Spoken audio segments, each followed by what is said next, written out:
Atenção, atenção, todas as emissoras de televisão. A partir desse momento, em cadeia com a Agência Nacional. A Agência Nacional do Ministério da Justiça e Negócios Interiores, no circuito especial de A Voz do Brasil, no comando de uma rede brasileira de rádio e televisão, falando diretamente da Central do Brasil, no comício das reformas de base, vai apresentar neste momento a palavra de Sua Excelência, o senhor Presidente da República, Dr. João Goulart. Eu diria que a minha vida como educador e, portanto, como político, tem girado centralmente sobre esse tema. Mas sempre, por exemplo, e sobretudo agora, de 5 ou 6 anos para cá, insistindo fortemente na questão da utopia, na questão do sonho, na questão da esperança, na questão da ética. Eu venho falando tanto sobre essas coisas e escrevendo que às vezes até quando eu abro a boca, a impressão que eu tenho é que o aluno vai me dizer: Paulo, vai falar sobre a utopia? Porque isso está presente, está no meu corpo, está na minha convicção. E se há um tempo em que, mais até do que falar, mas falar a palavra certa, falar a palavra que atua, a palavra que transforma, é já começar a transformar. Acabamos de ouvir umas palavras bonitas do Dr. Paulo Freire. Palavras bonitas, benditas, umas até simples que a gente consegue entender, outras mais complicadas, mas deu para entender as coisas mais importantes que elas todas juntas dizem. Agora eu queria dizer umas coisas para o doutor, que eu acho que os meus companheiros concordam comigo. Então, aquele homem me olhou manso, mas penetrantemente, e continuou. Doutor Paulo, o senhor sabe onde que a gente mora? O senhor já foi na casa de um de nós? Começou então a descrever a geografia precária de suas casas, a escassez de cômodos, os espaços ínfimos onde os corpos se acotovelam. Falou da falta de recursos para as mais mínimas necessidades, do cansaço do corpo, da proibição que lhes era imposta de ser felizes, de ter esperança. Acompanhando o seu discurso, eu adivinhava os passos seguintes, sentado onde estava, sentado não, me afundando na cadeira, que ia virando na necessidade do meu corpo e da minha imaginação em um buraco para me esconder. Depois, ele silenciou. Passou os olhos por todo o auditório, que estava lotado, me olhou de novo e continuou. Doutor Paulo, eu nunca fui na casa do senhor, mas eu vou dizer para o senhor como é que ela é. Quantos filhos o senhor tem? 5, disse eu. 3 meninas e 2 meninos.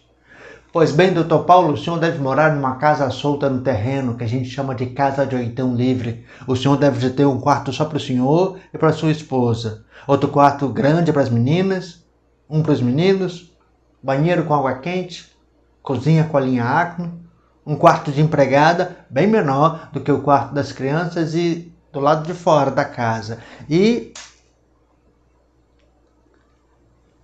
o senhor também deve de ter um quarto para os seus livros, sua livraria de estudo.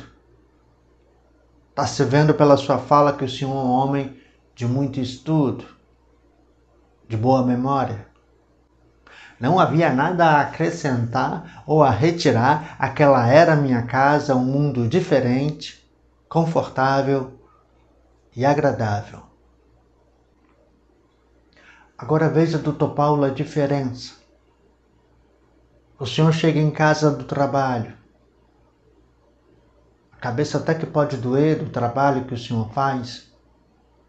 Pensar, escrever, dizer esses tipos de fala que o senhor está fazendo agora. Tudo isso é trabalho. Tudo isso cansa também. Mas uma coisa é chegar em casa e encontrar com os filhos vestidinhos, tomados banhos, comidos, sem fome. A outra é encontrar com as crianças sujas, gritando, fazendo barulho, com fome. E a gente tendo que acordar às 4 horas da manhã do dia seguinte, na dureza, na falta de esperança. Se a gente bate nos meninos e até passa dos limites às vezes, não é porque a gente não ama eles, não. É porque a dureza da vida não deixa muito para a gente escolher. Brasileiro.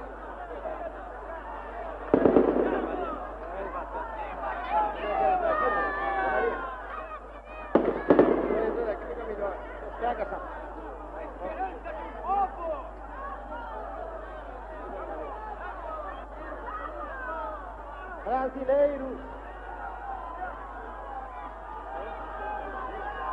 valoroso povo, aqui fica melhor. Pega essa.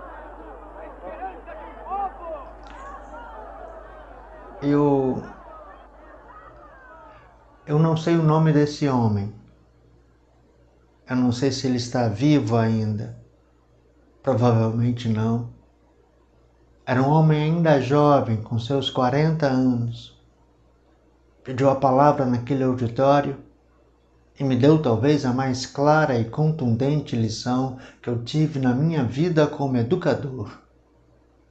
O discurso proferido por ele se vem impondo diante de mim como se fosse um texto escrito, um ensaio que eu devesse constantemente revisitar.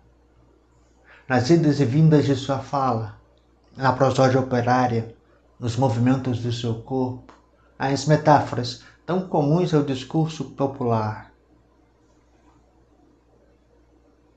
As mãos calejadas daquele orador em tudo, ele chamava a atenção para o educador sentado ali na frente. Sentado não, me afundando na cadeira. De que, ao fazer o seu discurso ao povo, o educador esteja consciente da visão de mundo que o povo esteja tendo. E isso é saber de classes. Eu sei agora. Mas ele sabia antes de mim. Na verdade, esse discurso, feito há mais de 50 anos, foi o ponto culminante de um aprendizado há muito tempo iniciado. O de que um educador ou uma educadora progressista, ainda que tenham que falar ao povo, devem ir transformando o ao povo em com o povo. E isso implica respeito. Respeito ao saber do outro.